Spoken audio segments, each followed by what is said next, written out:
ನಿಮಗಾಗಿ ಶ್ರೀ ಸಾಯಿ ಎಂಟರ್ಪ್ರೈಸಸ್ ಆಶ್ಚರ್ಯ ಎನಿಸುವ ಸಿನಿಮಾ ಕಥೆಗಳಿಗೆ ಸ್ವಾಗತ. ಇದು ಸ್ವತಃ ರಾಜರವರೇ ಹೇಳಿದ ಮಾತು. ಈ ಮಾತಿಗೆ ಪ್ರತ್ಯಕ್ಷ ಸಾಕ್ಷಿ ಸಹ ನಿರ್ದೇಶಕರು ಜೊತೆಗೆ ಬರಹಗಾರರಾದ ಪ್ರಕಾಶ್ ರಾಜ್ ಮೇಹೂರ್ ಅವರು. ನಾನು ಈ 2 ಚಿತ್ರಗಳನ್ನ ಮಾಡಬಾರದಿತ್ತು. ಡಾಕ್ಟರ್ ರಾಜ್ಕುಮಾರ್.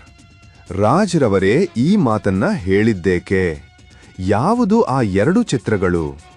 ಏನಾಗಿತ್ತು ಆ 2 ಚಿತ್ರಗಳಿಗೆ? ಇಲ್ಲಿದೆ ನೋಡಿ ಮಾಹಿತಿ. ಪ್ರಕಾಶ್ ರವರು ಹಾಗೆ ಮಾತನಾಡುತ್ತಾ ರಾಜ್ರವರಿಗೆ, ಅಣ್ಣ, ನಿಮಗೆ ಇಷ್ಟವಾಗದೆ ಅಭಿನಯಿಸಿದ ಚಿತ್ರ ಯಾವುದಾದರೂ ಇದ್ಯಾ ಎಂದಾಗ ರಾಜರವರಿಂದ ಬಂದ ಉತ್ತರ. ರಾಜರವರ ಮನಸ್ಸಿಗೆ ಇಷ್ಟವಾಗದೆ ಮಾಡಿದ ಆ 2 ಚಿತ್ರಗಳಲ್ಲಿ ಮೊದಲ ಚಿತ್ರ ರಾಜ್ರವರ ಸಿನಿಬದುಕಿನ 2ನೇ ಕಲರ್ ಚಿತ್ರವಾದಂತಹ ಶ್ರೀ ಕೃಷ್ಣದೇವರಾಯ.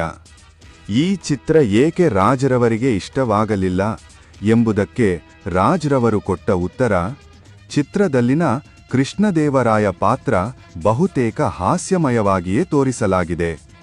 ಆದರೆ ನನ್ನ ಪ್ರಕಾರ ಆ ಪಾತ್ರ ತುಂಬಾನೇ ಗಂಭೀರವಾಗಿ ಇರಬೇಕಿತ್ತು. ರಾಜನಾದವ ಹಾಸ್ಯ ಪ್ರವೃತ್ತಿಯವನಾದರೆ ಪ್ರಜೆಗಳ ಪಾಲಿಗೆ ಜೋಕರ್ ತರ ಕಾಣುತ್ತಾನೆ ಎಂಬುದು ನನ್ನ ಅನಿಸಿಕೆ. ಈ ಕಾರಣಕ್ಕೆ ನಾನು ಈ ಚಿತ್ರ ಮಾಡಬಾರದಿತ್ತು ಎಂದರಂತೆ. ಅಂತೆಯೇ ಇನ್ನೊಂದು ಇಷ್ಟವಾಗದ ಚಿತ್ರ ಶಬ್ದವೇಧಿ. ಈ ಚಿತ್ರದ ಡಬ್ಬಿಂಗ್ ಮಾಡುವಾಗಲೇ ಚಿತ್ರ ನೋಡಿ, ಚಿತ್ರದ ನಾಯಕ ಖಡಕ್ ಪೊಲೀಸ್ ಆಫೀಸರ್. ಪೊಲೀಸ್ ಆಫೀಸರ್ ಅಂದ್ರೆ ಹೇಗಿರಬೇಕು? ಕೆಲವು ದೃಶ್ಯಗಳಂತೂ ನಿಜಕ್ಕೂ ನನಗೆ ಇಷ್ಟವಾಗಲಿಲ್ಲ. ಅದಕ್ಕೆ ನಾನು ಡಬ್ಬಿಂಗ್ ಮುಗಿಸಿಕೊಟ್ಟು ಚಿತ್ರದ ಬಿಡುಗಡೆ ದಿನ ಪುನೀತ್ ಫಾರಂಗೆ ಹೊರಟು ಹೋದೆ ಎಂದು ತಮ್ಮ ಅಭಿಪ್ರಾಯವನ್ನ ಪ್ರಕಾಶ್ ರವರಿಗೆ ತಿಳಿಸಿದರಂತೆ.